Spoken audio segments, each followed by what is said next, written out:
ও দালালেই কি ছিল তোমার কথা, বিদেশ আইনা দিবি ব্যথা, ব্যথা দিতে একবার ভাবলি না।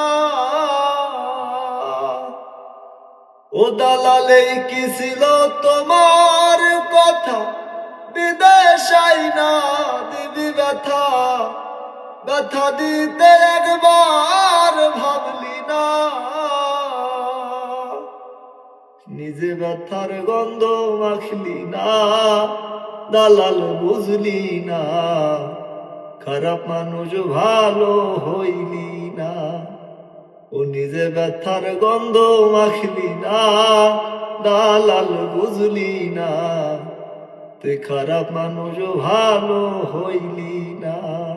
এই ভাইয়ের গানটা শুনে আমার কাছে অত্যন্ত ভালো লাগছে এবং অনেক দুঃখও লাগছে যে প্রায় সময় দেখা যায় যে কিছু দালাল নামে কিছু মানুষ যারা মানুষকে বিদেশ নিয়ে প্রবাসের মধ্যে নিয়ে নিজের স্বার্থের জন্য ওই মানুষটাকে ধোঁকা দিয়ে দেয় বা ওই মানুষটাকে বিক্রি পর্যন্ত করে দেয়। এমন মানুষ অনেক আছে আমাদের, প্রায় সময় আমরা দেখতে পাই যে এই মানুষটাকে বিদেশের মধ্যে নিচে প্রবাসের মধ্যে নিচে নিয়ে ওই মানুষটাকে বিক্রি করে দিয়েছে, যে ওই মানুষটা 5 বছরের জন্য কাউকে 6 বছর 3 বছর 1 বছরের জন্য বিক্রি করে দিছে। ওই মানুষটা আর টাকা পাবে না, মানে ওই মানুষটার যতটুকু মানে আর ইনকাম হবে ওই টাকাটা সে তার মালিক থেকে নিয়ে চলে আসে, এমন প্রায় সময় দেখা যায়।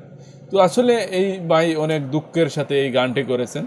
আমার কাছে দেখে যদিও গানটি ভালো লাগে, সুরটা অনেক সুন্দর করেছেন, কিন্তু মানে শোনার পর অনেক দুঃখ মনের মধ্যে চলে আসে যে কত কষ্ট করে নিজের পরিবার আত্মীয় স্বজনকে ছেড়ে মানুষ প্রবাসের মধ্যে যায়, আবার ওই মানুষটাকে মানুষ ধোঁকা দিয়ে দেয়। তো এইরকম যারা করে আসলে তাদের মন মানসিকতা বা তারা যে কি ধরনের কি লেভেলের মানুষ, মানুষ আগে বুঝতে পারে না। যদি বুঝতে পারতো তাহলে কখনো এই ধরনের মানুষের সাথে জীবনে যাইতো না ভাই।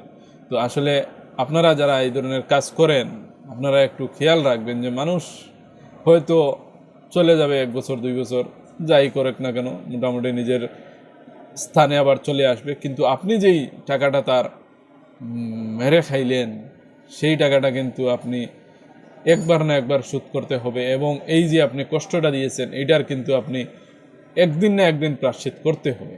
তো ওই বিষয়টা আপনারা লক্ষ্য রাখবেন। তো গানটা যদি আপনাদের কাছে ভালো লাগে লাইক করে শেয়ার করে দেবেন।